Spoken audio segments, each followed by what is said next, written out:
Buenas tardes a todos, a todas, bienvenidos, bienvenidas. Damos inicio a nuestra cuarta mesa de las octavas jornadas de filosofía de la religión. Les agradecemos mucho su presencia en esta última parte de las jornadas, en la que tendremos la participación de estas cuatro muy queridas colegas, con la presencia virtual de una de ellas.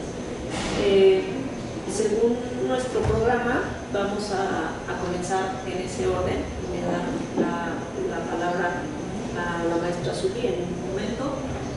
Solo recordarles para nuestras ponentes que tenemos aproximadamente 20-25 minutos para sus exposiciones y que las preguntas y las respuestas las tendremos al final. Entonces les agradecemos que vayan tomando nota de ellas y al final pues tendremos oportunidad de encabezar un breve diálogo para después pasar a nuestra conferencia de clausura, ¿no? A las 7. Bueno, pues bienvenidos, bienvenidas, muchas gracias. Y la primera participación que vamos a escuchar es de la maestra Zuli Góngora, de lo visible e invisible, la imagen de Cristo. La imagen desde Cristo. Zuli Góngora cursó la licenciatura en Literatura Dramática de la Facultad de Filosofía y Letras, graduándose con mención honorífica. Esta misma tesis también fue galardonada por el premio Enrique Ruelas a Mejor Tesis del Año. Recibió mención honorífica y la candidatura a la medalla Alfonso Caso en 2022.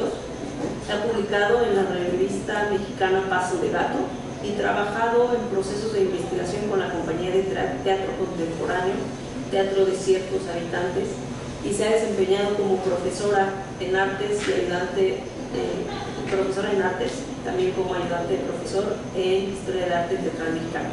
Actualmente se encuentra realizando el doctorado en Historia del Arte en la Universidad Nacional Autónoma de México, en donde también realizó sus estudios de maestría y especialización en la misma disciplina. Bueno, estas son algunas de los elementos de una semblanza más amplia, pero bueno, con eso damos paso a tu ponencia y te agradecemos tu presencia.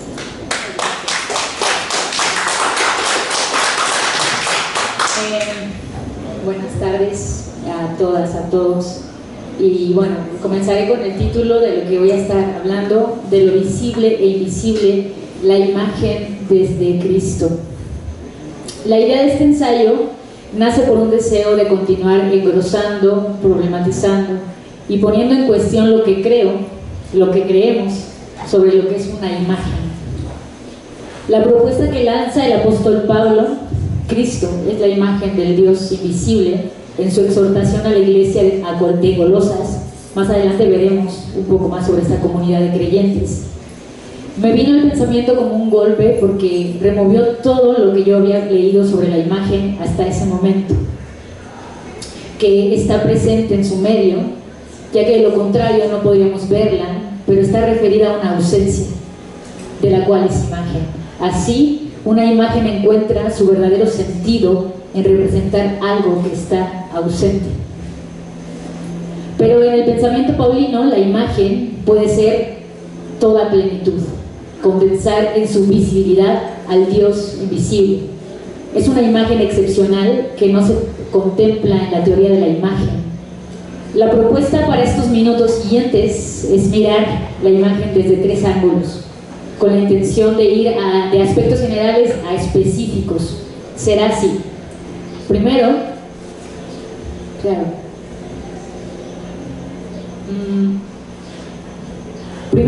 veremos la imagen como fenómeno físico, luego más allá de esta visualidad y pasaremos a la imagen poética.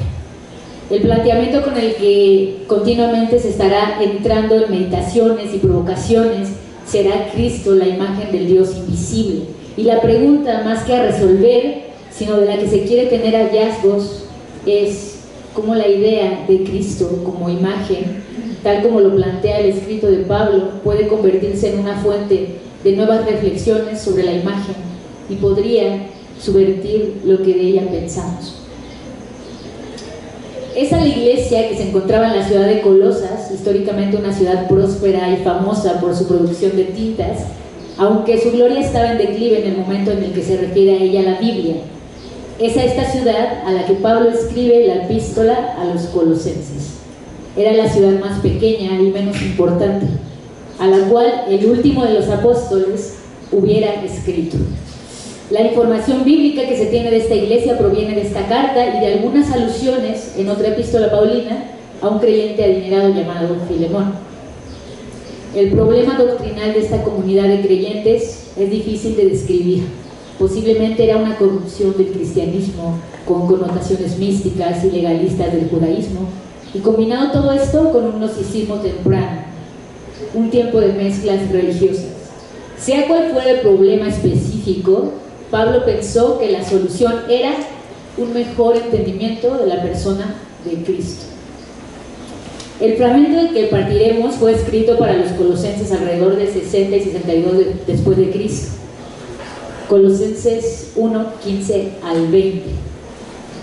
Él es la imagen del Dios invisible, el primogénito de toda creación, porque en Él fueron creadas todas las cosas, las que hay en los cielos y las que hay en la tierra, visibles e invisibles.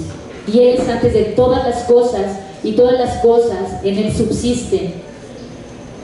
El que es el principio, para que todo tenga la preeminencia, por cuanto agradó al Padre en Él, que en Él habitase toda plenitud. Muchos eruditos piensan que esta porción vino de una poesía o de un himno que solían cantar la iglesia primitiva, el cual describía lo que los cristianos creían acerca de Jesús en ese momento. Aunque esto es posible, no se ha podido comprobar. Entremos de lleno a las tres observaciones de la imagen con las cuales se estará enfrentando este pensamiento paulino. Imagen fenoménica, percepción física, luz y denotación. La imagen es un asunto complejo y en su complejidad lo que nos plantea el problema de pensarla. Joan Costa explica en la fotografía entre su misión y su versión de una manera sencilla y tradicional qué son las imágenes. Partiendo de la etimología, imagen indica aquello idéntico al modelo, imago, cuya raíz im encontramos en imitar. Así, en principio podemos decir que las imágenes son representaciones, elementos analógicos de lo real, una réplica o la representación de algo que necesariamente existe antes que ella misma. Esto nos coloca en el campo de lo netamente perceptible, de la visualidad, y es ahí donde interviene la física. Las imágenes no son sino la huella de la luz que los objetos reflejan. La imagen solo es posible registrarla por la luz. Cualquier tecnología requiere una fuente lumínica para poder captar la representación de la realidad. La luz es el origen de la imagen y de todos los colores, pero no solo la origina, sino que la acompaña y se convierte en instrumento potentísimo para dotarla de significaciones expresivas. La imagen es por la luz, y esta aseveración debemos considerarla seriamente, ya que Cristo, la imagen de Dios, dijo también ser la luz del mundo. Así como los salmos dicen que la palabra es luz al camino, y Cristo es palabra y es luz. Es por la luz que la imagen es denotación. Denotación es aquello que se percibe inmediatamente en la imagen, desde la más pequeña unidad de análisis, como es el punto o la línea, hasta los objetos de distinto volumen y material. Humberto Eco dice que por denotación debe entenderse la referencia inmediata que un término provoca en el destinatario del mensaje en una cultura determinada. La denotación es, pues, el nivel objetivable de la imagen, la literalidad de lo representado. Sin embargo, Barthes, en lo obvio y lo obtuso, imágenes, gestos, voces, anota que jamás se encuentra una imagen literal en estado puro. Incluso si se consiguiera una imagen completamente ingenua, porque si de inmediato se le suma a esta el signo de la ingenuidad, se le asigna un tercer mensaje, el simbólico. Pero Pablo nos dice que existe una imagen literal en estado puro, una imagen que denota plenamente todo lo que es. En él habita corporalmente toda la plenitud de la deidad. En Hacia una filosofía de la fotografía, Wilhelm Flusser habla con gran contundencia que las imágenes son superficies significativas. En Cristo la superficie se convierte en forma tridimensional, se encarna. También dice Flusser que la finalidad de las imágenes es hacer que el mundo sea accesible e imaginable para nosotros. Son mediaciones, pretenden ser nuestros mapas. Cristo es presentado por Pablo también como el mediador entre Dios y los seres humanos. Y mientras el Dios judío carecía del cuerpo, era impenetrable para la conciencia humana, inaccesible, no era imaginable. Por medio de Cristo hay entrada y accesibilidad a ese trono divino. Entonces, en las reflexiones de Flusser sobre la imagen, hay semejanzas y diferencias con Cristo como imagen. Se separan en lo alusivo a la superficie y se encuentran en la finalidad. La imagen como Cristo hace imaginable lo invisible, lo hace manifiesto y cognoscible. La mayoría de las imágenes nos dicen más de las cosas que realmente muestran. Por ello Barthes dirá que toda imagen es polisémica. Toda imagen implica una cadena flotante de significados de la que el lector se permite seleccionar unos e ignorar otros. Esto es contrario a la idea de imagen que Pablo teje en Cristo. Él como imagen no decía más de lo que mostraba. De hecho, sus enemigos solían ver menos, pues cómo el Dios creador podía portar un traje de servidumbre, de humanidad, cómo en esa humanidad se hallaba la gloria divina. En él habitaba corporalmente toda la plenitud de la deidad, como dice Colosenses 2:9. Si es así, ¿por qué hablamos de su transfiguración, de que se vuelve radiante en gloria divina sobre una montaña, y en contrapunto a esa idea de su humillación, el cual siendo en forma de Dios no estimó al ser igual a Dios, sino que se despojó a sí mismo, tomando forma de siervo y estando en la condición de hombre se humilló a sí mismo? Es Cristo esa imagen visible de la plenitud de Dios invisible. Continuando con la finalidad de la imagen en general, el ser humano produce imágenes para encontrar su camino en el mundo. Al inventar la escritura, se alejó más del mundo, pues los textos no significan el mundo, sino las imágenes. Descifrar textos es descubrir a qué imágenes se refiere, explicar las imágenes, transcodificar los elementos de las imágenes y las ideas en conceptos. Así es como los textos son metacódigos de las imágenes. Aunque los textos explican las imágenes a fin de comprenderlas, estas ilustran los textos para hacer que su significado sea imaginable. La finalidad de la escritura entonces es mediar entre nosotros y nuestras imágenes, explicarlas. Y todo esto, que viene a ser parte de nuestro desarrollo histórico, es manifiesto en Cristo. Es solo a través de él que la letra, el texto, la ley se hace imaginable. Los textos son descubiertos en su totalidad y plenitud al descubrir la imagen que guardaban. Una vez la imagen nace, en este caso literalmente, el texto se vuelve legible y lo invisible viene a ser concretud. Por eso es la imagen del Dios invisible. Ahora bien, el regreso a la ley, a la letra, una vez advenido Cristo, su imagen, era inaceptable. De ahí gran parte de la discusión y la reprensión a los judaizantes entre la iglesia primitiva, porque pretendían ocultar la imagen. Los textos volverían a su cualidad inimaginable si se vuelve a la ley estando Cristo. El ser humano sería arrojado a vivir en función de lo no imaginable, de lo invisible de sus textos, es decir, en una textolatría. Entendiendo lo que se ha dicho, el cristianismo no se decanta por la adoración textual, pero sí promueve adorar una imagen. La iconodulia consiste en reverenciar la imagen, el icono, que es la palabra que el apóstol Pablo utiliza para decir que Cristo es la imagen del Dios invisible, su icono, y es adorable. Como nota, habría que decir que esta idea se acerca más a lo que pensaban los romanos en su concepto de imago. La imago era tratada como cuerpo, la presencia no era ficticia, sino real. En cambio, los griegos concebían el icono o el icon como imagen en su sentido de parecido físico. En la iconodulia, el culto no se dirige a la propia imagen, sino a quien representa. por lo que se debe diferenciar el culto a las imágenes o de la iconolatría, en la que se identifica la imagen como la divinidad misma y se le rinde el ser completo, que es exactamente lo que Pablo dice: Cristo es la imagen misma y merece adoración. Juan Flo, filósofo y teórico uruguayo, en su texto Imagen, Icono, Ilusión, investigaciones sobre algunos problemas de la representación visual, plantea la idea de que si una imagen es desposeída de todas las funciones indicativas de la denotación, subsiste de alguna manera. Afirma que no se reconoce la imagen por el hecho de descubrir en ella ciertas propiedades establecidas conceptualmente, sino que se la considera imagen porque, no siendo la realidad que representa, puede hacerse pasar por ella. Es lo que no es y se hace pasar, como la imagen óptica que vemos en el espejo. Aunque desde lo perceptivo físico represente simplemente un traslado posicional de los estímulos visuales en la realidad, estamos frente a un duplicado de la realidad. Cristo como imagen, según Pablo, es Dios. No se hace pasar, no existe ahí la posibilidad de una imagen reflejada, una imagen espejo. Y esto es dificilísimo de aprender porque Cristo es carne.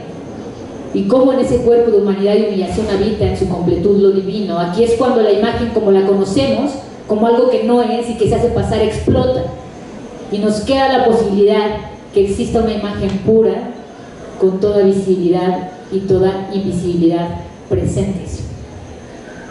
Vayamos juntos a la revisión de la imagen número 2, más allá de lo fenoménico. La palabra imagen se puede cuestionar con palabras como imaginar, imaginario, imaginación, imaginativo, imaginaría, a propósito de su matrimonio semántico.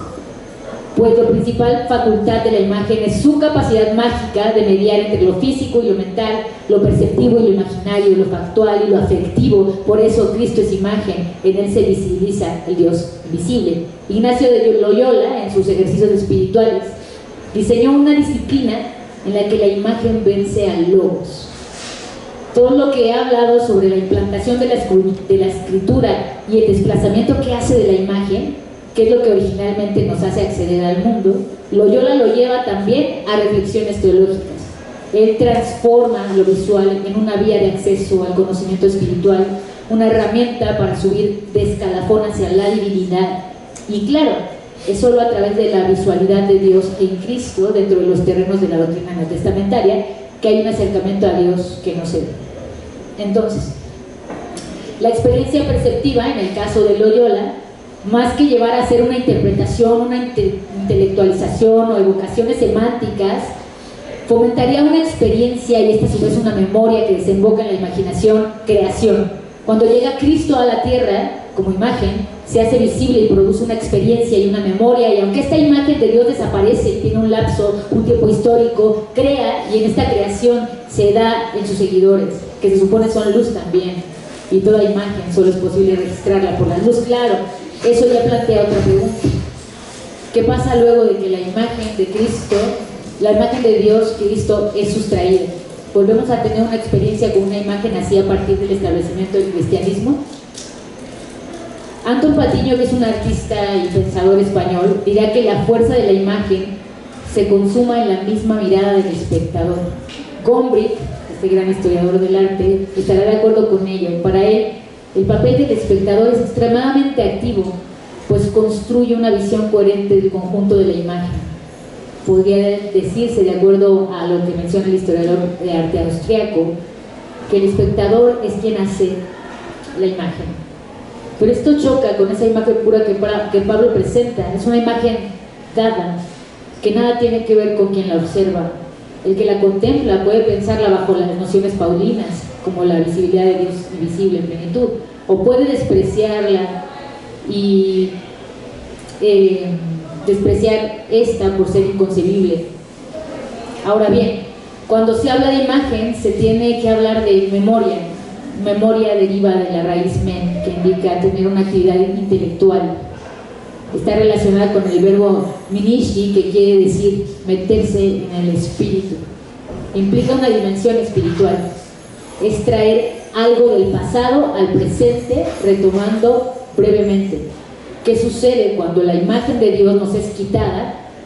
Resuena el hacer esto en memoria de mí, que Jesús dice al cortar el pan y dar de beber vino a los suyos. Esta imagen de Dios invisible queda en la tierra a través de la memoria y de la reproducción de ciertos gestos del culto eclesiástico. Es múltiple la imagen siempre, aunque sea una, escribió María Zambrano. Cómo esta imagen de Dios invisible se dispara y se multiplica para preservarse viva en la comunidad de los creyentes. Si uno hace una imagen es para recordar, es porque tememos perderla. Miremos simplemente nuestros feeds en Instagram. Entonces, la imagen de Dios queda en el recuerdo. Cómo Cristo sigue siendo la imagen excepcional de Dios sin su visibilidad. Y una manera de intentar pensar en esto es a través de la tercera imagen y última, la imagen poética. Veamos. Jorge Luis Borges señala cómo se produce la emergencia de la realidad poética. El sabor de la manzana está en el contacto de la fruta con el paladar, no en la fruta misma. Análogamente, la poesía está en el comercio del poema con el lector, no en la serie de símbolos que registran las páginas de un libro.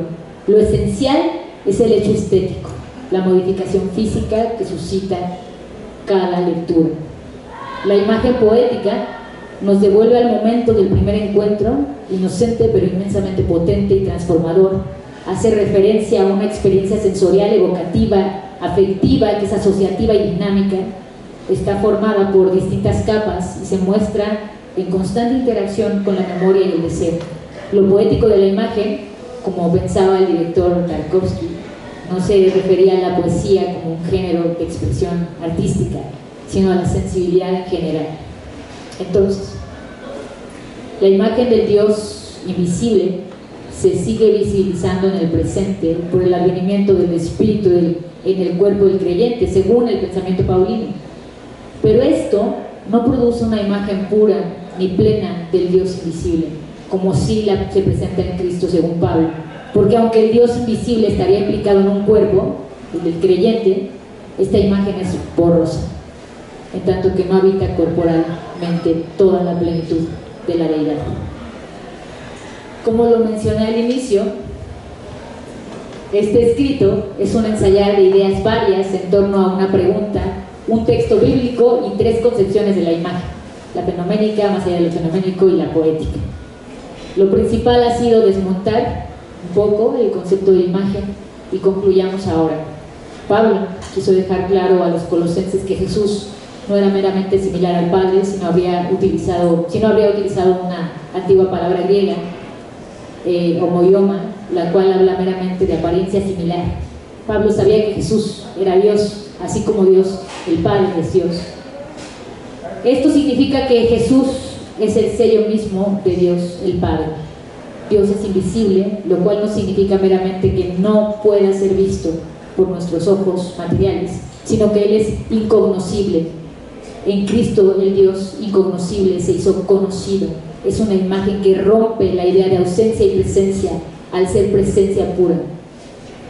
El filósofo judío Filo equiparó el eikon de Dios con el logos, y como ya lo observamos, la manera clara de realizar este vínculo es mediante el concepto de la luz. Sin más, resta seguir profundizando en el asunto y habilitar otra vía de pensar la imagen en el mundo. Agradezco muchísimo a los organizadores por invitarme a compartir estas reflexiones, que son apenas eso, y aunque son apéndice de mi tema de investigación doctoral, ha sido un fertilizante para que florezcan las ideas de modo libre y propositivo. Muchas gracias a todos por su escucha, por su ánimo, su perseverancia en este viaje.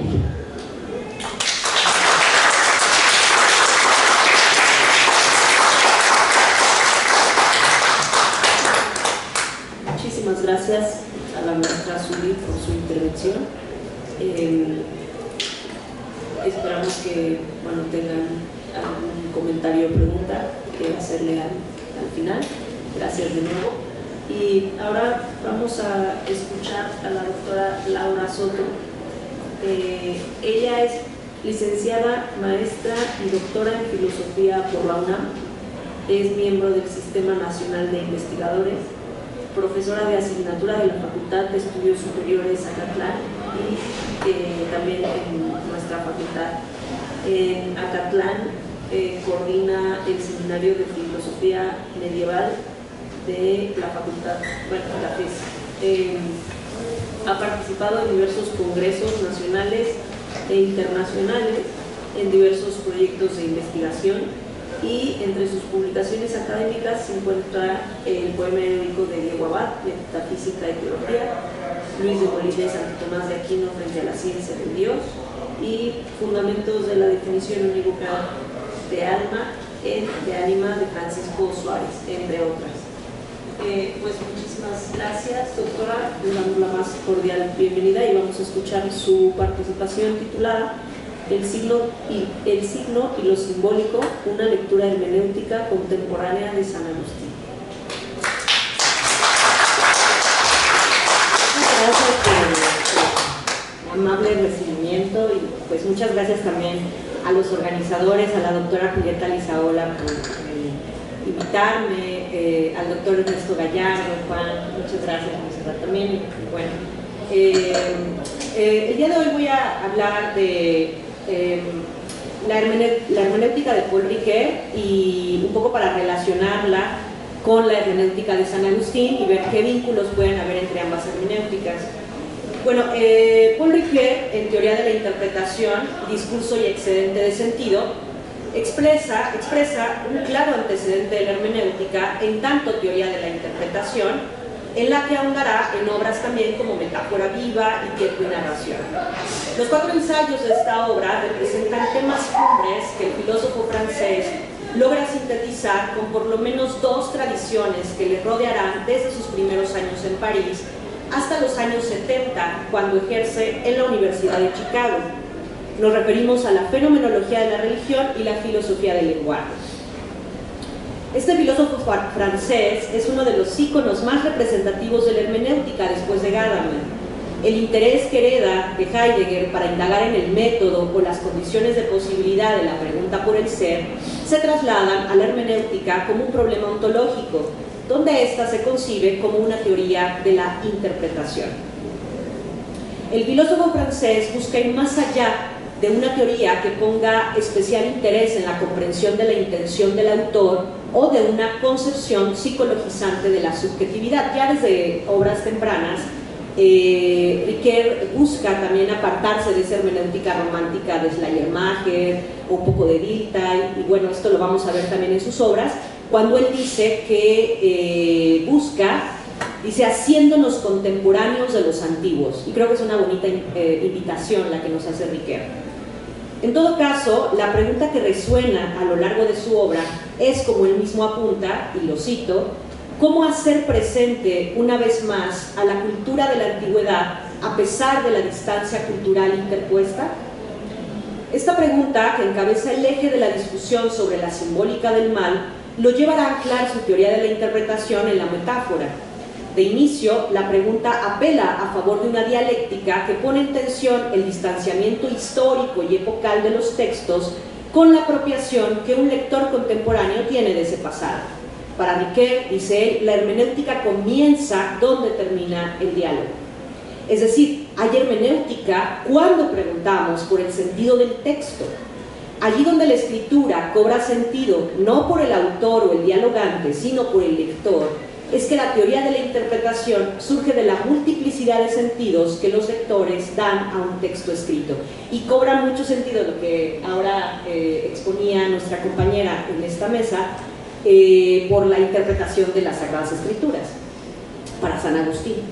La intención de esta hermenéutica, en tanto teoría de interpretación de los textos, es apropiación en el sentido aún sin dejar de lado el distanciamiento que el lector contemporáneo adquiere. Para lograrlo, apunta a la metáfora y el símbolo por ser 2 ejes que representan una excedencia de sentido. Más allá de una orientación unívoca de las expresiones lingüísticas en finitud y culpabilidad, Ricoeur asienta la necesidad de recurrir al símbolo como elemento constitutivo de la semántica, capaz de expresar el mundo del discurso. Para Ricoeur, los símbolos son signos, es decir, dice, expresiones que comunican un sentido. Ese sentido se declara con una intención de significar. Y también es muy interesante cómo en Ricoeur, en la condición del símbolo, oculta pero también muestra, es esa dualidad que nos muestra Riquet en el símbolo. Se hace visible algo pero también se oculta, y esto, bueno, es muy importante sobre todo para los discursos religiosos o poéticos o literarios, donde las palabras adquieren una dimensión simbólica más allá de los signos naturales.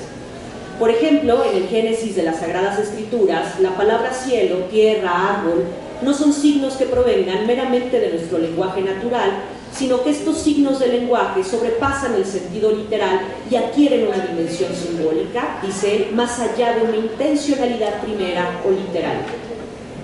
Lo que en obras tempranas será el símbolo, el interés en obras posteriores se volcará hacia la metáfora. Este tema tan importante en la hermenéutica del siglo XX, el de los límites y alcances del símbolo y el signo, es de especial interés también en San Agustín, un autor por demás de gran provecho para Riquet, a quien dedica el análisis de las aporías del tiempo en tiempo y narración, y además todo el tema también muy bonito de la simbólica del mal, el tema del pecado, de la culpabilidad que trae a colación Riquet a propósito del cristianismo y de San Agustín. Empiezo con San Agustín, una cita de Doctrina Cristiana, donde dice aquí Agustín: el signo es toda cosa que, además de la fisionomía que en sí tiene y presenta nuestros sentidos, hace que nos venga el pensamiento otra cosa distinta.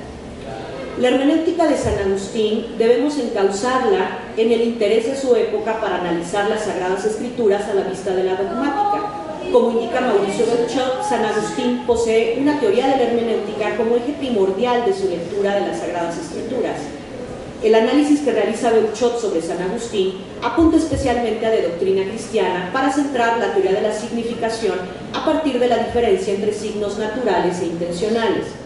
En De Magistro, obra escrita en el año 389, y de doctrina cristiana, escrita entre los años 395 a 426, el doctor de la Gracia ayuda a centrar el tema de una hermenéutica cristiana al reivindicar el conocimiento interior más allá del signo.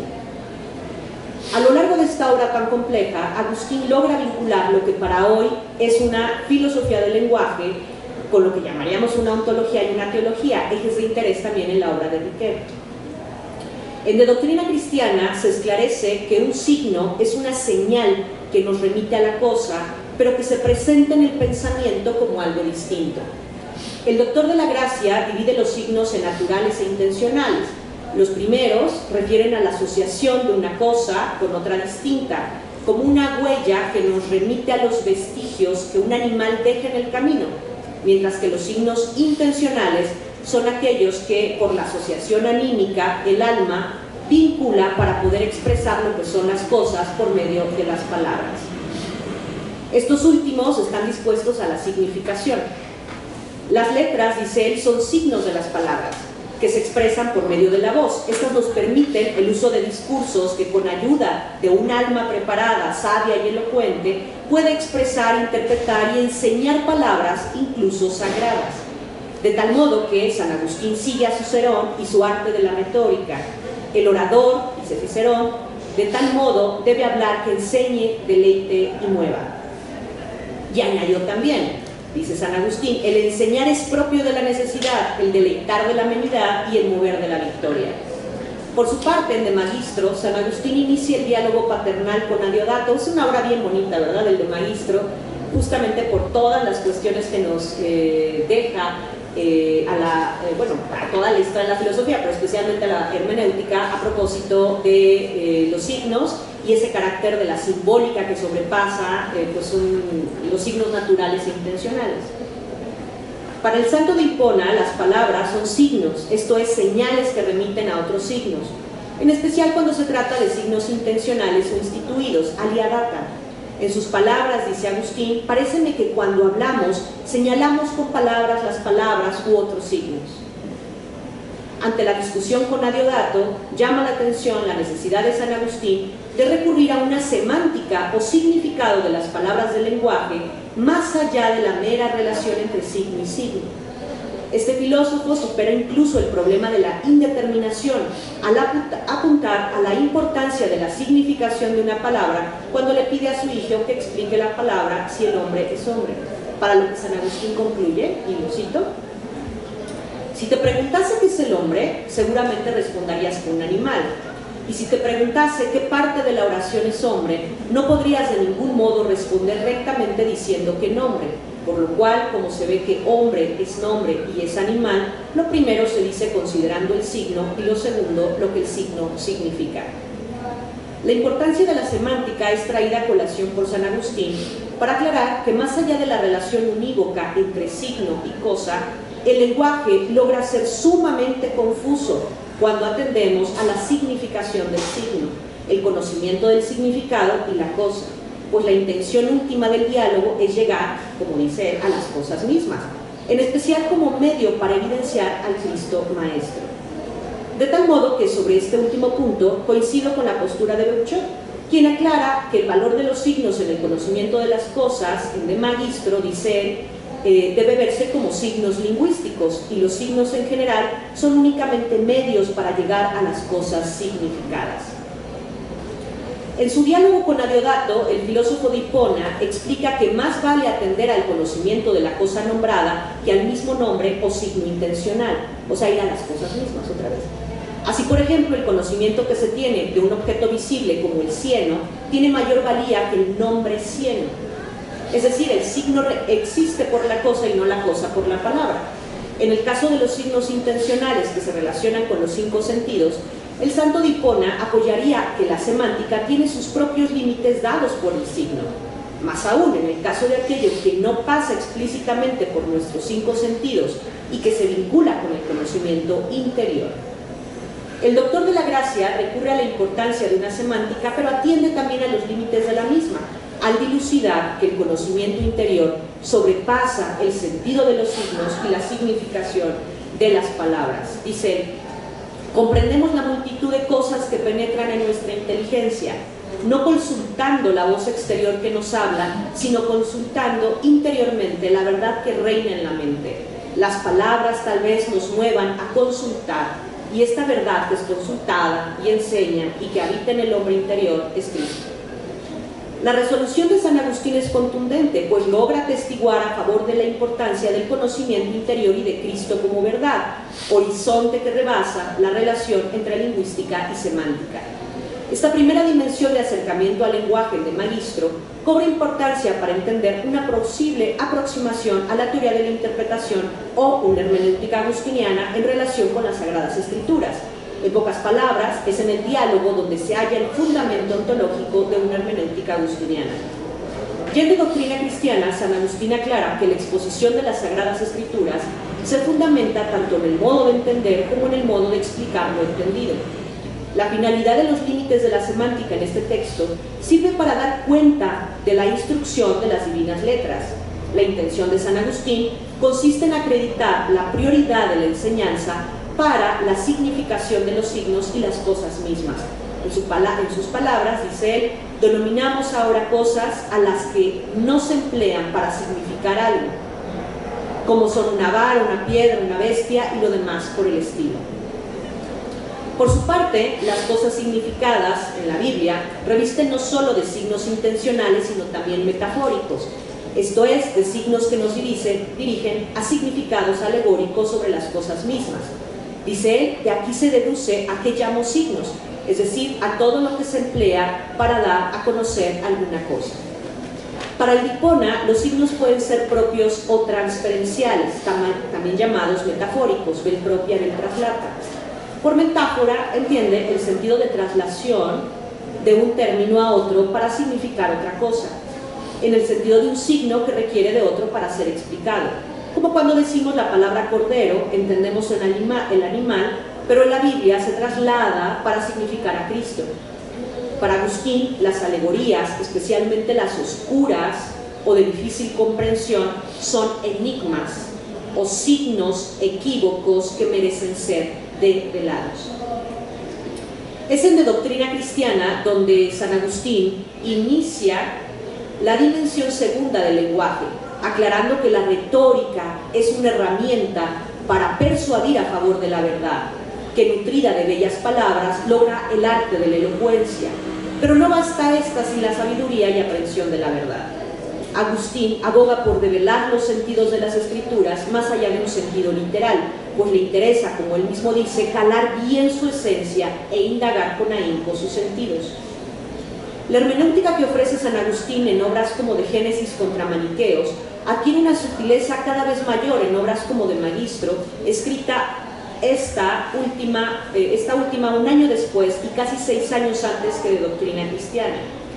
Así, por ejemplo, si nos centramos en esta obra, veríamos que el interés de San Agustín para contrarrestar las tesis maniqueas le permite abrir la lectura del Génesis hacia una lectura alegórica para explicar la creación de los 6 días y distinguirla de una noción de tiempo como el movimiento de los astros en mañana, tarde o noche. Aquí la discusión con Agustín es también muy interesante, porque Agustín discute contra los maniqueos una lectura literal. Claro, si uno lee las del Génesis, ¿no? Como que Dios crea en 7 días, pero en el tercero crea, ¿no? Separa la luz de las tinieblas y luego al tercero o cuarto día, creo que crea los astros. Pero entonces, ¿cómo crea después los astros, el sol, pero ya había luz?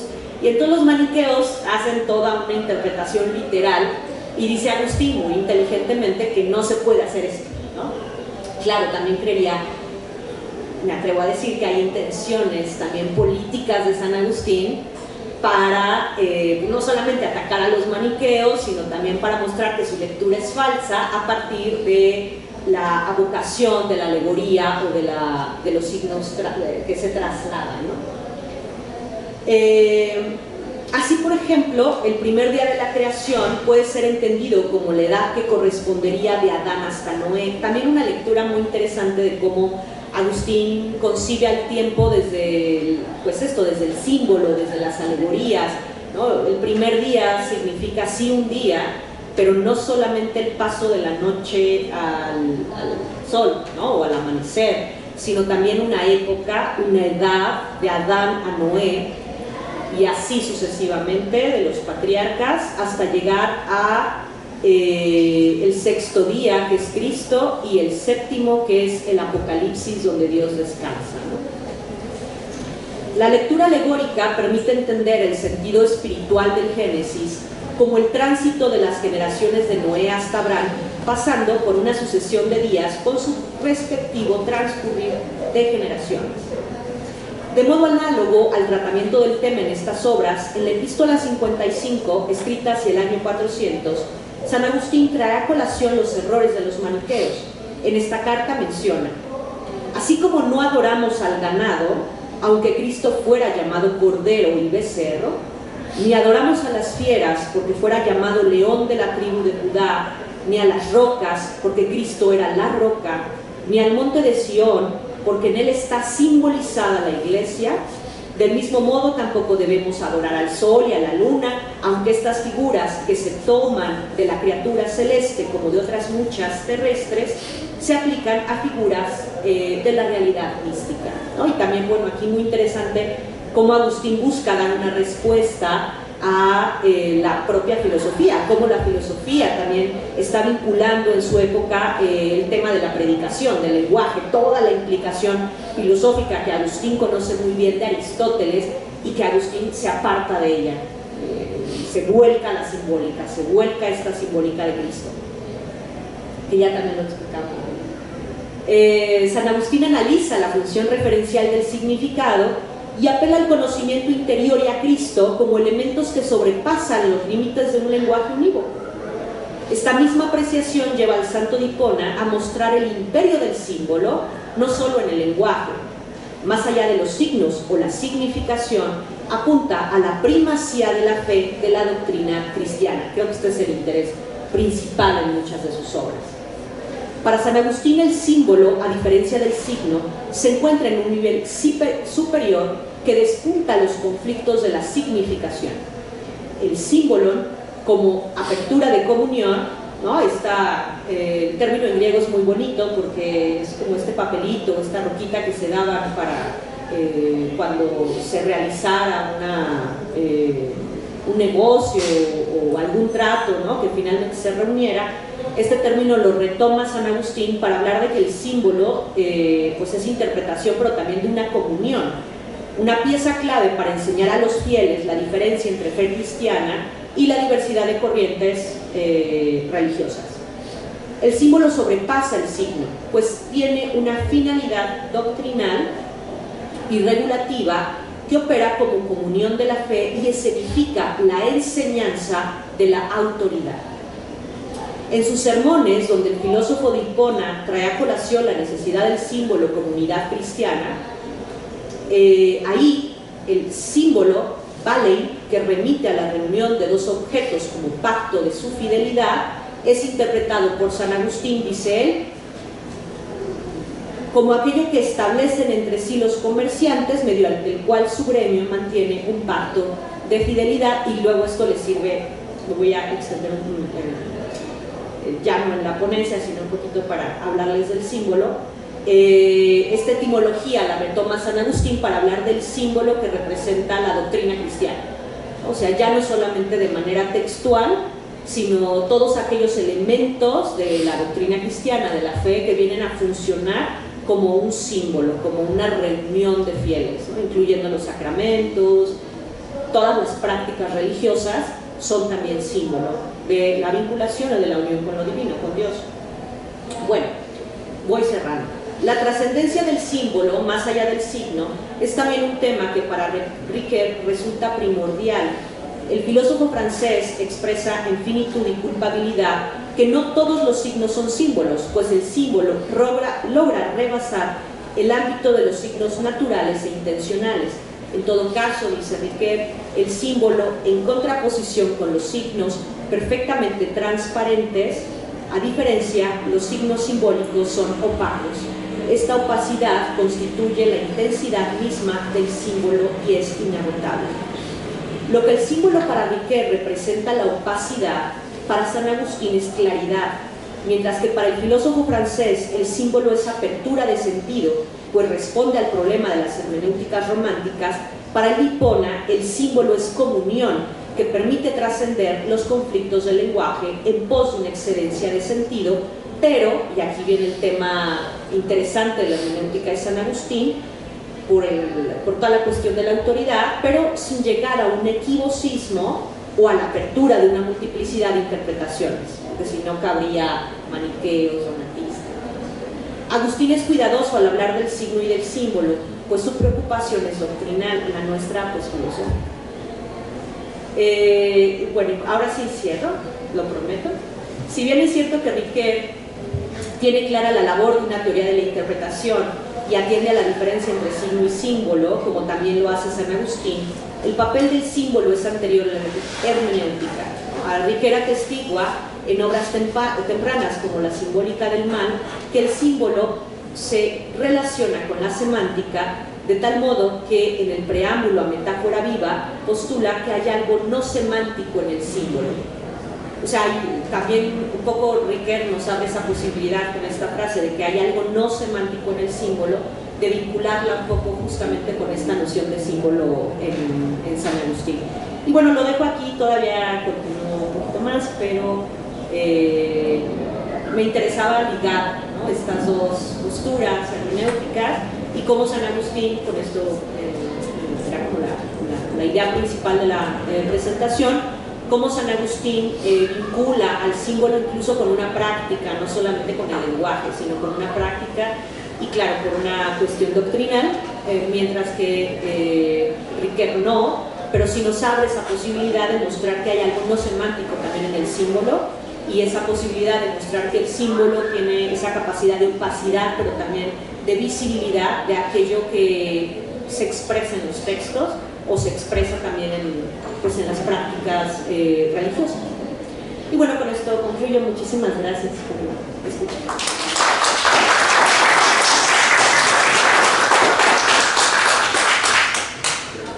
Pues muchísimas gracias, doctora Laura Soto, por su participación. También los invitamos a que guarden sus comentarios al final de la mesa. Y ahora voy a dar la palabra a nuestra tercera ponente, Diana Blanco Andrade. Cursó sus estudios de licenciatura en la Facultad de Filosofía y Letras de la Universidad Nacional Autónoma de México. Actualmente se encuentra trabajando en su tesis de licenciatura que lleva por título Las imágenes en el barroco novohispano, un análisis estético de las figuras religiosas de Baltasar Echave y Miguel Cabrera. La participación con la que nos acompaña el día de hoy lleva por título La relación entre arte y religión en las lecciones de estética de Hegel. Bienvenida, muchas gracias. Pues hola a todos, muchas gracias por estar aquí y un poco la exposición que quiero hacer se divide en dos partes. La primera es con la intención de explicar un poquito qué está entendiendo Hegel por arte, en qué consiste su proyecto y bueno, la segunda ya relacionar arte con religión. Y bueno, para Hegel la obra de arte es una manifestación de la conciencia histórica de su tiempo. Una de las formas en las que se revela el espíritu absoluto es la reformación. La estética de Hegel permite hacer una hermenéutica de la obra de arte y del contexto en el que es creada. El arte es la cristalización de los procesos culturales de su época, la forma en la que se conjunta la multiplicidad y se vuelve una sola realidad. En este sentido, la obra de arte no solo responde a un resultado de las necesidades de su tiempo, ni subordinada a una herramienta de comunicación o difusión de ideas. El objetivo de Hegel es reformar el campo de estudio de la estética, cambiando la forma en la que se valora el arte.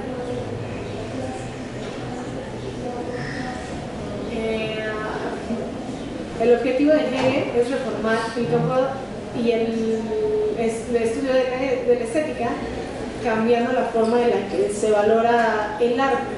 Es por esta razón que la primera parte de sus escritos sobre estética se va a dedicar a criticar y contraponerse a los juicios anteriores que se han hecho sobre lo bello en la obra de arte. Un poco lo que vemos en la primera parte de las lecciones de estética es justamente a Hegel peleándose con la historia de la estética, con las ideas que ha habido sobre lo bello, pues porque su intención es hacer como, bueno, sí, qué redundante, pero es hacer una dialéctica, ¿no? Es como contraponer las ideas que ha habido sobre lo bello y las ideas que él tiene para construir su sistema estético. Y bueno, parte de este proyecto y de las emociones que Hegel tiene es demostrar que el arte o lo bello son resultados de un principio anterior, y bueno, esa es una cita de Hegel. Con esto Hegel se refiere a que su intención es probar la existencia de lo bello para volverlo un objeto de estudio, un poco como sucede con los estudios sobre religión.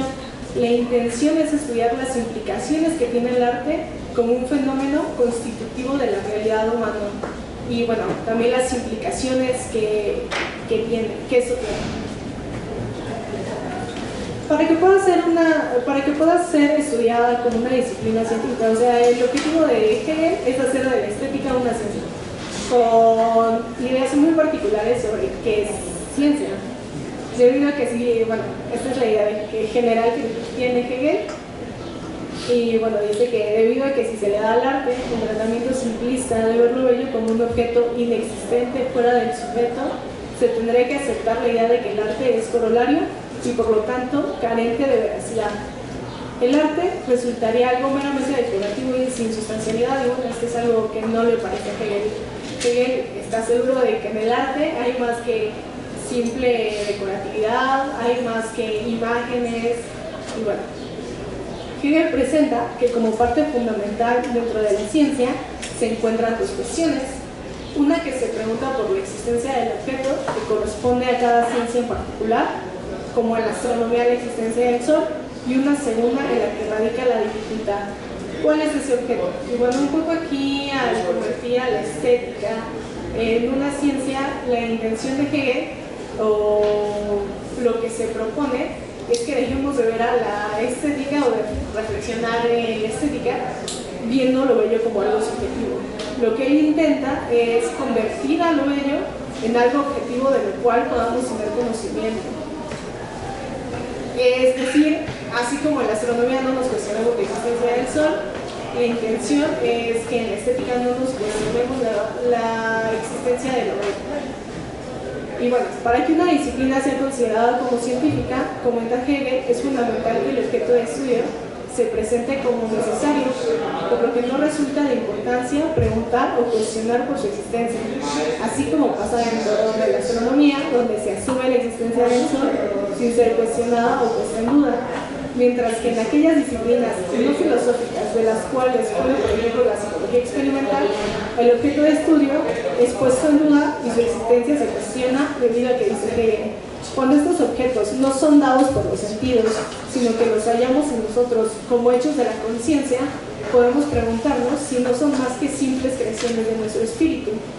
Hegel comienza cuestionando los parámetros que determinan que una disciplina sea considerada o no como científica, debido a que su propósito es hacer una crítica al estudio que se le ha dado a los problemas estéticos, los cuales han sido vetados del campo de la ciencia.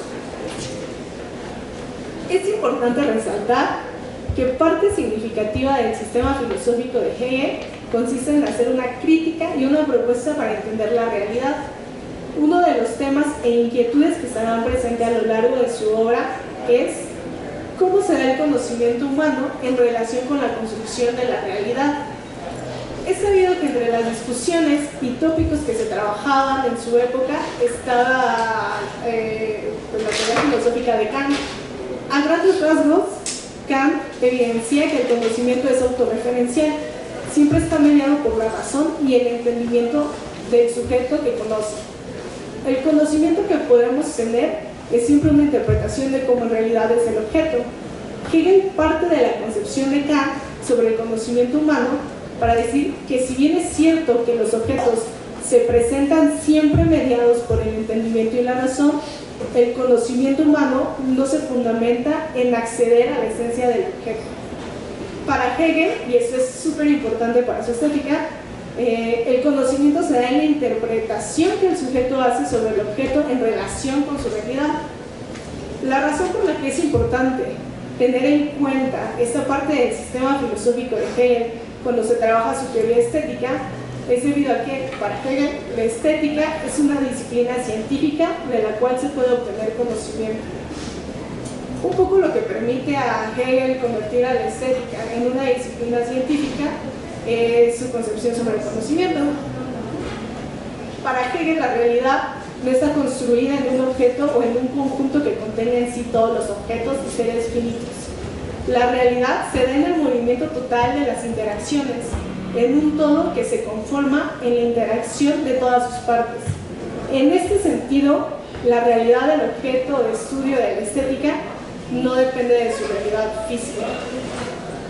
Y bueno, ahora sí, pasando un poquito a tratar de vincular, bueno, explicar más bien la vinculación que hace Hegel entre arte y religión en una parte de las lecciones de estética, pues voy a leer una cita que es un poco grande de Hegel, pero que siento que es muy provechosa y explica muy bien lo que él trata de hacer o cómo vincula el arte con la religión. Y bueno, la facultad, dice Hegel, la facultad más elevada que el hombre puede encerrar en sí mismo, la designamos con una sola palabra, la libertad. La libertad es el más alto destino del espíritu. Consiste en que el sujeto no encuentra nada extraño, nada que le limite en cuanto está frente a él, sino que se reconoce en ello. Es claro que entonces la necesidad y la infelicidad desaparecen. El sujeto está en armonía con el mundo y goza en él. En ella expira toda oposición, toda contradicción, pero esta libertad es inseparable de la razón general, de la moralidad de la acción y de la verdad en el pensamiento. Y bueno, justamente esta parte donde Hegel habla de la libertad está haciendo referencia y está tomando totalmente en cuenta a Kant y a la idea de Dios y las preguntas proporcionadas en la crítica de la razón pura, que es ¿qué puedo saber? ¿Qué debo hacer? ¿Y qué puedo esperar?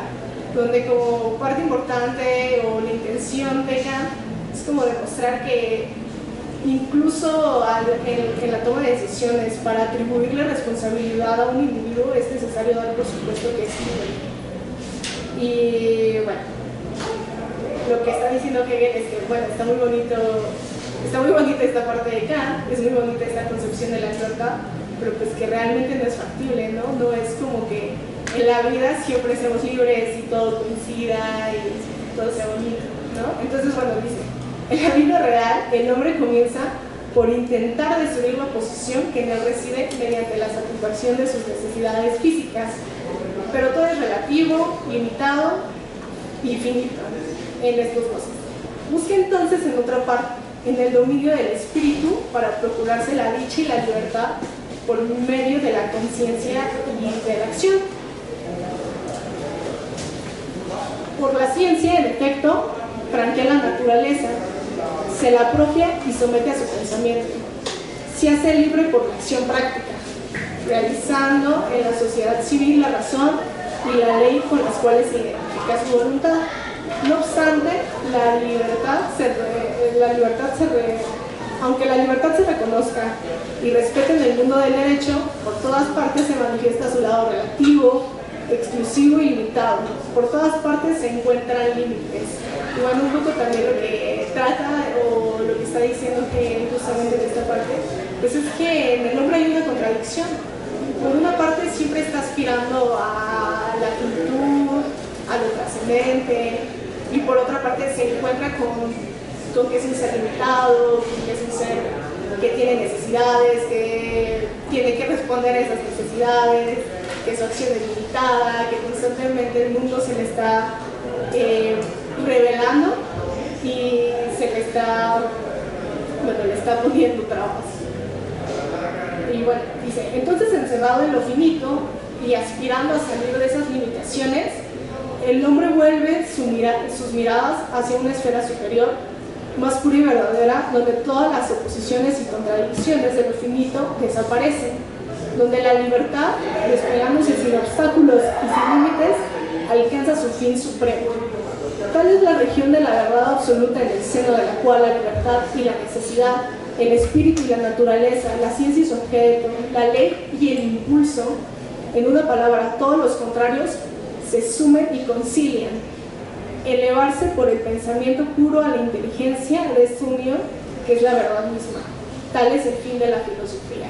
Y bueno, todo este rollo que Hegel se echa en parte de las lecciones de estética es justamente como para mostrar la función que la filosofía va a tener, porque pone al mismo nivel arte y religión, ¿no? En el arte y en la religión son esos dos momentos del espíritu absoluto o de la conciencia donde se conjunta todo aquello que en la realidad aparece como múltiple, ¿no?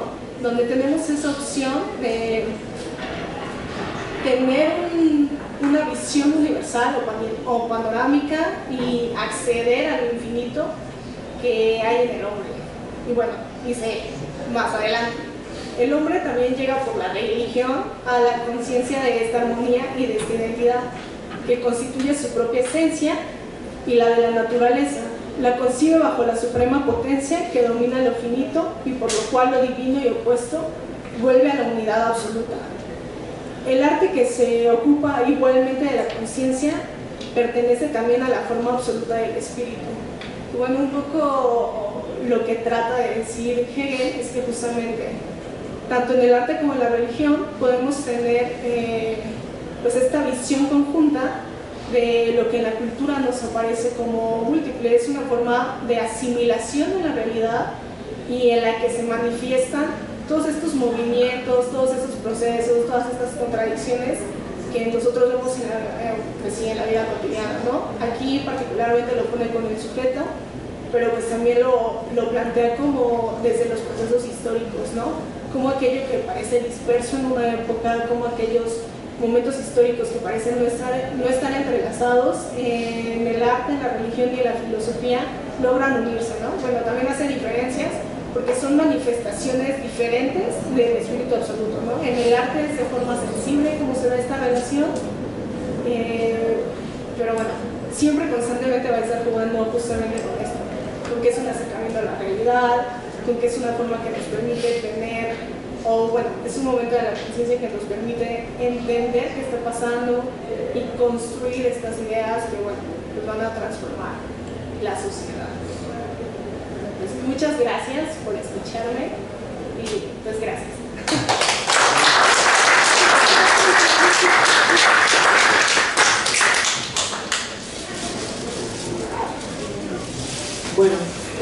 Muchas gracias, Diana. Les agradecemos a las tres su participación. Ahora vamos a escuchar la cuarta ponencia de la mesa con la maestra Julieta de Icaza Alizaola, que nos acompaña virtualmente. Ella es licenciada con mención honorífica en Lengua y Literatura Hispánicas por la Facultad de Filosofía y Letras de la UNAM. Es beneficiaria de una beca del gobierno japonés con la que hizo una estancia de investigación y una maestría en Bellas Artes por la Facultad de Estudios del Manga de la Universidad de Kyoto Seika, misma donde actualmente es candidata a doctora. Ha participado en conferencias internacionales, así como en el Seminario de Religiosidad y Cultura de esta facultad, y sus trabajos han sido publicados en la revista Kiyu de la Universidad Kyoto Seika. Pues bienvenida, maestra, te vemos y escuchamos.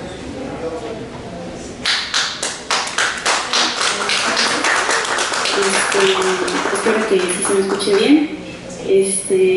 Muchísimas gracias al Seminario de Religiosidad y Cultura por invitarme nuevamente. Para mí es un grandísimo honor y placer estar de vuelta en mi alma mater. Y pues, bueno, creo que paso directo a la presentación. Voy a compartir pantalla porque pues les traje algunas imágenes. Como vamos a hablar de anime y de demás cosas divertidas, pues bueno, voy a tener imágenes. Vamos a darle a compartir. No, perdón, presentar. Sí, disculpa, el nombre de la participación es la música y la imagen, no, la figura del héroe mitológico en la cultura pop japonesa. Sí, muchas gracias. Pues bueno, este título, la figura del héroe mitológico en la cultura pop japonesa, pues bueno, es una manera seria, respetable y académica para decir hola, buenas tardes, les vengo a hablar de Goku, nuestro verdadero señor y salvador de la humanidad. Bueno, ahora nada más de Goku, vamos a hablar un poco sobre la figura del héroe, lo que sería el shonen. Entonces, bueno, el objetivo de esta plática es encontrar cómo la figura del héroe mitológico influyó en la creación del protagonista de shonen. Para aquellos que no sepan lo que es el shonen, no se preocupen, ahorita lo voy a explicar. Y pues bueno, nos vamos a enfocar principalmente en dos figuras, en dos héroes mitológicos. Ambos vienen de la tradición budista. En el que más nos vamos a enfocar va a ser el rey mono. Y bueno, también vamos a hablar un poquito sobre Buda. Buda no tanto como Buda como héroe, ¿no? como protagonista de una historia épica, que por supuesto tiene grandes enseñanzas filosóficas y religiosas, pero vamos a ver cómo esta historia de Buda como héroe y del rey mono pues influyeron en la creación del protagonista de shonen y por qué es tan relevante no solamente el protagonista de shonen hoy en día en nuestra cultura, sino las influencias de tanto Buda como del rey mono en el protagonista de shonen. Antes de pasar a explicarles exactamente lo que es el protagonista de shonen, quisiera tomarme un momento para hablar de dónde viene la narrativa japonesa y cómo es que estas historias mitológicas, estas grandes épicas, entraron, digamos, a toda esta cultura otaku del manga, del anime, etc. De acuerdo con Donald King, uno de los grandes japonólogos que han existido, la narrativa japonesa viene esencialmente de dos fuentes. La primera sería de la poesía, y de ahí se deriva lo que sería la literatura moderna. A partir de la poesía y de poner acotaciones entre dos poemas para, digamos, unirlos narrativamente, es de donde empiezan a salir libros tan importantes como los cuentos de Ise, como la novela de Genji, etcétera, etcétera. Entonces, bueno, es muy interesante, pero ahorita no nos vamos a detener ahí. Y la segunda fuente de donde viene la narrativa japonesa es pues, del folclore, de la mitología, de todas estas historias que se pasaban primero oralmente y después a través de los escritos religiosos. Estos escritos religiosos eran escritos ilustrados que se utilizaban para hacer educación espiritual y religiosa, se llamaban emaki o etoki. Y de hecho estos como realmente eran como arte secuencial que iba imágenes, contexto, etc. Los emaki se consideran como uno de los muchos antecedentes de la historia del manga, es decir, de los cómics japoneses. Entonces, pues bueno, era como natural que después, cuando el manga se conformara como tal, pues regresara a estos primeros inicios en los que el arte pictórico secuencial se utilizaba para narrar estas épicas o estas fábulas que se utilizaban para enseñar a la gente temas religiosos y espirituales, ¿no? Por supuesto también filosóficos y morales, todo lo que va con la enseñanza filosófica, ¿no? Entonces hay, me imagino que algunos de ustedes saben, hay dos religiones en Japón, tanto el Shinto como el budismo. El Shinto es la religión endémica de Japón, es una religión animista, y bueno, pues el budismo viene desde la India, a través de China. Y bueno, tanto el Shinto como el budismo han tenido una gran influencia y una gran presencia en el manga y el anime, ¿no? Todas estas fábulas, todas estas enseñanzas han sobrevivido y se han transformado dentro de la cultura otaku, pero el día de hoy nos vamos a centrar nada más en el budismo. ¿Por qué? Porque el Shinto casi siempre, más que tomar personajes principales, se retoma como esta parte mágica de la naturaleza fantástica, de los poderes sobrenaturales, etc. Y bueno, hoy nos queremos enfocar más bien en el personaje, y pues vamos a ver cómo los personajes del budismo pues se transforman en lo que hoy en día conocemos como los héroes de shonen. Ahora sí, ¿qué es el shonen? Bueno, el manga y el anime en realidad tienen muchísimos géneros, ¿no? Fuera de Japón tendemos a pensar que es una sola cosa, pero en realidad tiene muchísimas divisiones, subdivisiones. Hay mangas y animes de terror, de romance, de aventuras, de fantasía, de ciencia ficción, etcétera, etcétera. El shonen, a lo que se refiere, es este género que es dirigido principalmente a un público masculino joven, es decir, a adolescentes, a chavitos, que si bien por supuesto no son los únicos que consumen este tipo de anime o de manga, pues sí, digamos que se escribe con este público en mente, ¿no? Casi siempre los temas van a ser sobre acción, sobre aventuras, y vamos a tener temas como la amistad, como la perseverancia y el crecimiento personal, ¿no? Entonces estos van a servir como de ejemplo para los chavitos que están creciendo, ¿no? Van a ser los héroes de estos chicos jóvenes, aunque sean como para adolescentes, normalmente también van a ser muchas veces los niños los que están leyendo esto, ¿no? O sea, como para imaginarse a sí mismos de grandes. Y bueno, definitivamente es el género más exitoso comercialmente dentro y fuera de Japón. Yo creo que la mayoría de las personas, cuando piensan en anime, pues quizás lo que piensan es en shonen, ¿no? En el shonen encontramos quizás los títulos más famosos como Naruto, como One Piece, uno más reciente, Cazador de Demonios, Los Caballeros del Zodiaco, por supuesto Dragon Ball, etc.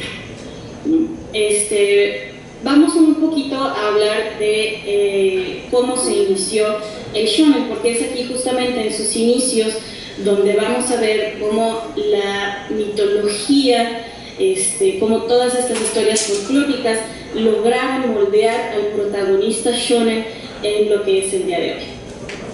Y pues bueno, el padre del shonen, en realidad el padre del manga, ¿no? de los cómics, de todo esto, de la animación japonesa, fue un señor que se llamaba Osamu Tezuka.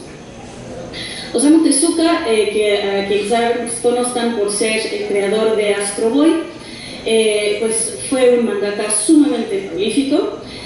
Durante muchísimas décadas creó un montón de personajes icónicos que tuvieron muchísima influencia, que tienen todavía muchísima influencia en la cultura popular japonesa de hoy en día.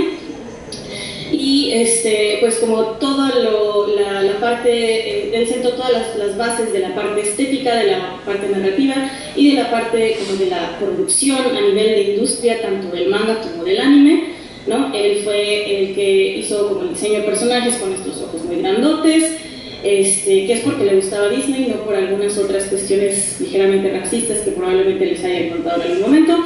Él fue el que empezó a hacer el ritmo del anime, a darle el anime el ritmo particular que tiene, a poner el énfasis en la emoción en vez de la acción, los patrones narrativos, etc. ¿Y qué sucede? Muy importante cuando Osamu Tezuka se vuelve realmente como el bastión de la cultura popular mainstream para chavitos, ¿no? Pues que esto es en los 50s. ¿Y qué está pasando en Japón en los 50s? Japón acaba de salir de una guerra devastadora, de una ocupación norteamericana, en la que, pues, más bien ahora de lo que se trata es de reconstruir al país, de recuperarse del grandísimo trauma colectivo que acaban de sufrir con las 2 bombas, con la rendición de la guerra, etcétera, etcétera, etcétera. Entonces, ¿qué es lo que empieza a hacer Osamu Tezuka con sus mangas? Pues empieza él como se vuelve él accidentalmente como la bandera de la construcción de la identidad pacifista japonesa, ¿no? Se empieza él como, no nada más él, ¿no? Pero en los mangas de Osamu Tezuka se empieza a ver como el énfasis en este país tecnológico y democrático que como que este nuevo Japón que el gobierno tenía mucho interés en construir, ¿no? Y pues bueno, todos estos mangas para chavitos van a tener como una actitud muy optimista, ¿no? Por ejemplo, Astro Boy, en el caso de Astro Boy, pues es esta idea de cómo la tecnología nos va a sacar adelante, ¿no? Astro Boy es un robot, que es un chavito, ¿no? Entonces pues es esta idea de este chavito súper fuerte, súper poderoso, ¿no? Que con ayuda de la tecnología pues él salva al mundo, etcétera, etcétera, ¿no? Por ejemplo aquí en estas páginas de Astro Boy, no sé qué estoy haciendo, ayer un amigo me reconfiguró la computadora y no sé qué hizo. Muy bien. En estas páginas de Astro Boy vemos, vemos a Astro Boy enfrentándose como a otro robot que es malo, ¿no? Y Astro Boy lo que le está diciendo es: por favor, no hagas que la falta de confianza entre humanos y robots sea más grande, ¿no? Dejar de hacer estas cosas, ¿no? Entonces, pues aquí como la figura, las primeras figuras de este héroe del shonen, pues pareciera que nada más son como hay que divertido el robotcito, pero en realidad tienen este trasfondo muy fuerte de a dónde se va a llevar como el futuro de la nación, ¿no? O sea, como cuál era el discurso en aquella época, como el discurso mainstream en el que Osamu Tezuka pues también ahí probablemente accidentalmente, pero bueno, formaba parte de esta idea general, ¿no? De este subconsciente colectivo de formación de nación pacifista, tecnológica, democrática, etc. El manga shonen también se convirtió en un lugar para hacer comunidad muy importante. Existían estas tiendas que se llamaban los kashihonya, que eran como pues básicamente eran como bibliotecas, pero al mismo tiempo pues eran como nada más de este tipo de mangas, ¿no? Y eran lugares físicos para que estos chavitos que pues lo estaban pasando mal, era la posguerra, etcétera, pudieran reunirse, leer y crear lazos comunitarios, ¿no? Se creó todo este sentido de comunidad alrededor del shonen manga y eran espacios como de una comunidad elegida. Y pues bueno, también por eso los primeros héroes del manga a menudo no tienen una familia, porque se trataba de representar como esa comunidad del kashihonya. Y pues ¿qué pasa? Que entonces el héroe del shonen se empieza a volver un modelo a seguir para todos estos chavillos, ¿no? Y bueno, eso sigue siendo hasta la fecha, ¿no? Aunque ya Japón está en otra situación muy diferente, pero bueno, o sea, como la idea del shonen como un modelo a seguir, como la idea del shonen manga como un lugar alrededor del cual se crea comunidad, sigue siendo muy vigente. Entonces, pues, ¿qué sucede? Que estas series suelen incluir protagonistas que se embarcan en viajes épicos, que se entrenan para hacerse más fuertes y que se enfrentan a adversarios muy desafiantes, ¿no? Sí, siempre se van a poner los valores de crecimiento personal y físico hasta que logra convertirse en un héroe. Es decir, a diferencia de los superhéroes de Marvel y de DC, pues no lo va a picar una araña radiactiva, no va a tener un accidente en un reactor nuclear, etcétera, sino que va a trabajar todos los días, se va a entrenar hasta lograr convertirse en un héroe. Ahorita vamos a ver por qué esto es muy relevante. Y pues finalmente son fantasías de aventura y de crecimiento personal, porque de dónde vienen, o sea, como de dónde la necesidad de esta fantasía. De nuevo, aunque Japón ya está en otro lugar muy diferente de su historia, pues durante el periodo de desarrollo del shonen manga, donde pues era un Japón derrotado, pues todas estas historias lo que representaban eran fantasías de victoria y de poder, ¿no? Entonces los chavitos que estaban en una sociedad que estaba recién derrotada, pues a través del manga pues tenían estas ideas de pues estas fantasías un poco escapistas de fantasía y de poder. Tenemos tres figuras del héroe de shonen que estaban muy orientadas hacia eso. La primera era el deportista, ¿no? Pues porque el deportista, pues más que sobre, si alguna vez vieron Los Supercampeones, más que tratarse sobre fútbol, se trataba sobre cómo la lucha interna de los protagonistas cada vez que iban a tirar a gol. Y pues era así, ¿no? O sea, como ver el partido como una especie de campo de batalla en el que pues, los protagonistas salían victoriosos, ¿no? Tenemos también los robots y los mechas. Los mechas son estos robots gigantes donde los héroes que también eran chavitos se metían para controlarlo. Y estas fantasías eran muy importantes porque también tenían que ver con la fantasía del control sobre la tecnología y de como la victoria del humano sobre a través de la tecnología y del control de este cuerpo masculino súper fuerte, controlador, ¿no? Así como por un chavito chiquito. Y finalmente, por supuesto, héroes mitológicos venidos de que, como ya vimos hace rato, pues venían desde estas tradiciones folclóricas y que pues incluso en el budismo pues ya había todo este antecedente de hacer pues como estas primeras historietas, ¿no? con texto e ilustración que contaban las fábulas, las épicas, etcétera, sobre estos héroes épicos, mitológicos que iban a dar enseñanzas de perseverancia, de superación personal, de filosofía budista, etcétera. Y pues bueno, empezamos por el primero de estos personajes, ¿no? Que evidentemente es Buda, que no tengo que explicar quién es Buda, pero bueno, Buda, Osamu Tezuka, ya varios años después de su éxito con Astro Boy, que ya había tenido una carrera súper prolífica, entra en una etapa como un poco más experimental, y decide hacer un manga sobre la historia de Buda.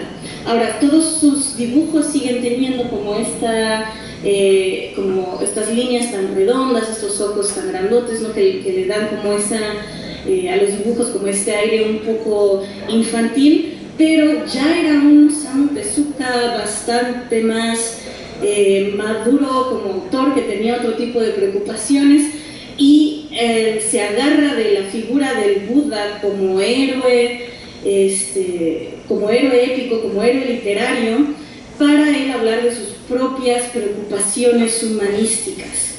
Esta versión del Buda es un Buda que, a diferencia del Rey Mono, como vamos a ver ahorita, no es un superhéroe, es un Buda bastante humano. Es un Buda en el que incluso se llega a retratar un poco descarnado. Vamos a también, o sea, se explora incluso la propia sexualidad de Buda ya una vez que es más grande, y pues más bien es como se agarró del tema de Buda, ¿no? Para tener esta historia épica en la que él, ya siendo un mangaka bastante más maduro, que llevaba ya varios años en la industria, pues se agarra de ahí para hablar de sus propias preocupaciones como artista, como humanista, etcétera, etcétera. En 2009 se hizo una adaptación dirigida por Kozo Morishita del estudio de animación más importante de Japón, que se llama Toei Animation. Esto ya, pues bueno, no sé si ya habría fallecido Tezuka, probablemente sí, y si no, pues de todos modos él no estuvo ahí incluido, pero bueno, como también más que una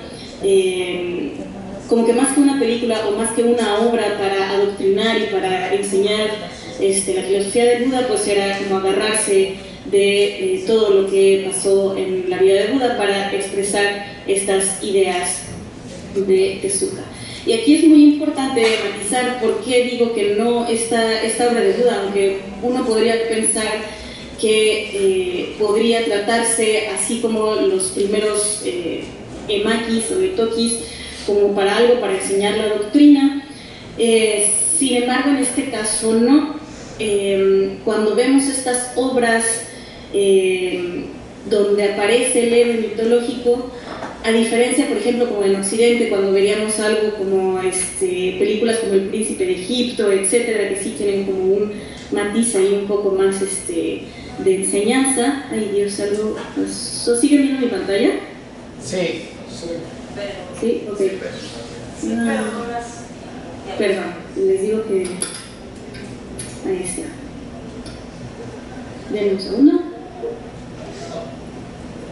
Ok. Japón tiene una relación con la religión bastante singular, que quizás para nosotros es un poco difícil de entender. En investigaciones sobre la religión en Japón, el 70% de los participantes dicen no tener ninguna religión. Sin embargo, todos ellos hacen en su día a día prácticas religiosas, ¿no? Van al templo o tienen un pequeño altar budista en casa, ¿no? El fin de año, el 31 de diciembre, van a rezar al templo budista y el 1 de enero van a sacar la fortuna en el templo Shinto. Entonces es como un poco al revés en México, que la mayoría de la gente se identifica como católica, pero en realidad no va a la iglesia todos los domingos. Los japoneses son un poco al revés, ellos dicen que no son religiosos, pero en realidad como que la práctica religiosa es parte del día a día. Pero pues todo eso parece que realmente no, en el Japón actual no hay esta necesidad de adoctrinar, sino que más bien lo que quiero que entendamos con este ejemplo de el Buda es que no hay, o sea, de que el Buda se toma como un tema para hablar de otras cosas, no que se tome como algo para enseñar ya la filosofía o enseñar la espiritualidad. En todo caso, podríamos decir que Osamu Tezuka se agarró de esta figura del Buda para él enseñar sus propias inquietudes humanísticas y dar su propio mensaje personal sobre las preocupaciones que él tenía. ¿Por qué los japoneses dicen no tener una religión? Pues porque, bueno, históricamente ha habido el Shinto de Estado, ha sido relacionado con ideas ultranacionalistas y xenófobas.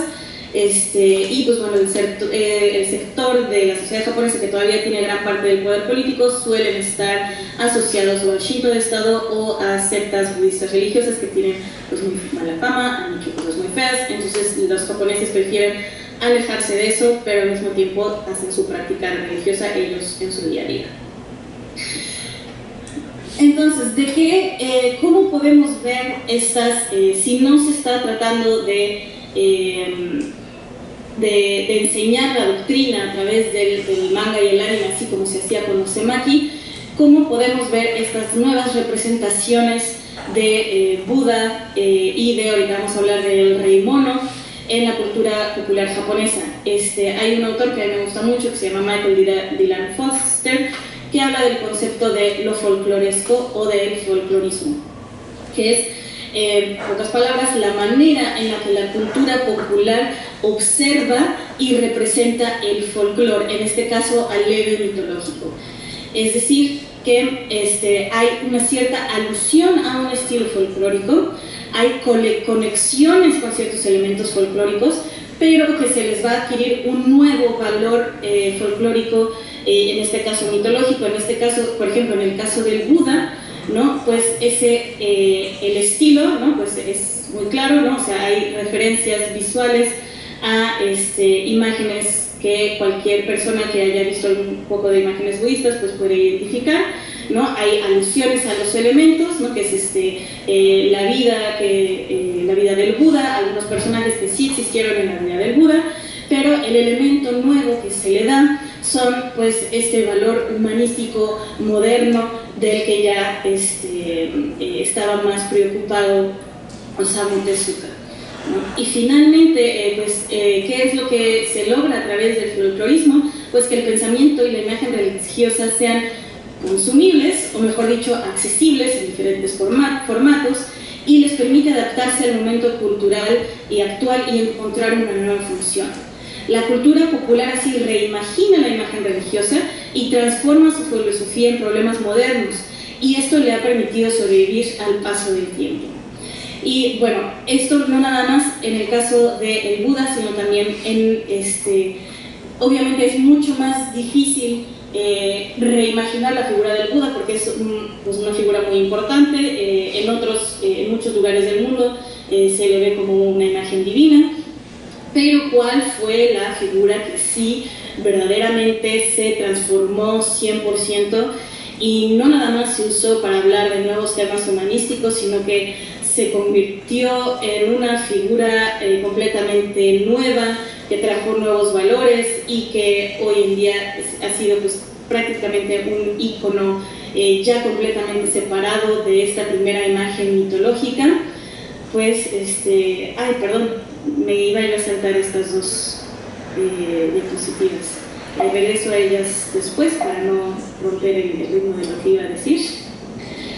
Pues el poderosísimo Rey Mono, Son Goku, que estoy segura de que o son muy jóvenes o todos ustedes conocen, porque pues bueno, se ha convertido en parte importante de la cultura popular del mundo, no nada más de Japón.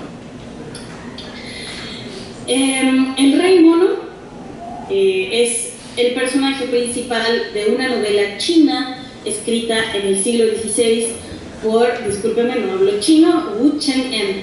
Es una de las 4 grandes novelas clásicas de la literatura china y cuenta las aventuras del monje Xuanzang. También se le conoce como Tripitaka. Tripitaka es el nombre que viene de la India, Xuanzang ya es el nombre que se le dio una vez llegado a China, y sus 3 discípulos, Sun Wukong, o de acuerdo a la pronunciación japonesa, Son Goku, que es el Rey Mono, Shu Baiye, que es un cerdito, y Xiao Wuji. En esta historia se trata de pues de los monos, que es muy poderoso, tiene un báculo mágico y una nave voladora, tiene fuerza supernatural, pero el problema es que es tan poderoso que es muy arrogante y se cree mucho, y se atreve incluso a desafiar al Buda. Entonces el emperador del cielo le encomienda al monje Xuanzang la sagrada misión de obtener las escrituras budistas de la India para llevarlas de vuelta a China y ayudar a salvar a la humanidad. Y pues bueno, como Sun Wukong o Son Goku pues necesita aprender la doctrina, necesita aprender a ser menos travieso, a ser menos arrogante, pues lo manda a acompañar a Xuanzang. Y pues a lo largo del viaje el grupo se va a enfrentar a diversos retos, va a luchar contra demonios y monstruos, va a superar diversos obstáculos, y bueno, al final Son Goku va a aprender la doctrina, las escrituras de la India las va a aprender, y pues va a aprender a obedecer la doctrina, y pues aunque todavía va a seguir con esta personalidad tan traviesa y divertida, pues ya no va a ser un arrogante y ya no va a desafiar al emperador del cielo ni a nadie más.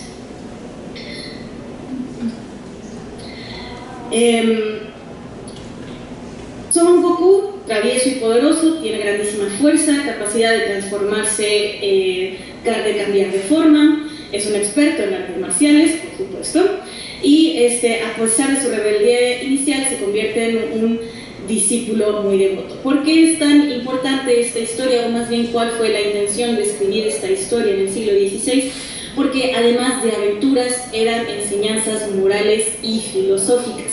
Esta historia del viaje al oeste sí tiene una intención muy clara de didáctica, ¿no? De didáctica filosófica, didáctica espiritual, y habla mucho sobre la importancia de la disciplina, sobre el altruismo, sobre la perseverancia ante los retos y sobre la lealtad entre los amigos y los compañeros. Algo que van a estar también resaltando mucho a lo largo del viaje es como la lealtad entre este grupo de viajeros pues es una de las principales enseñanzas que aprende Son Goku, porque pues bueno, él que se creía el mejor de todos porque era el rey de los monos, era el más poderoso, etcétera, etcétera, pues se va a dar cuenta de que más bien es la sangha o el grupo de compañeros con los que se practica la doctrina donde está el verdadero tesoro y el verdadero poder.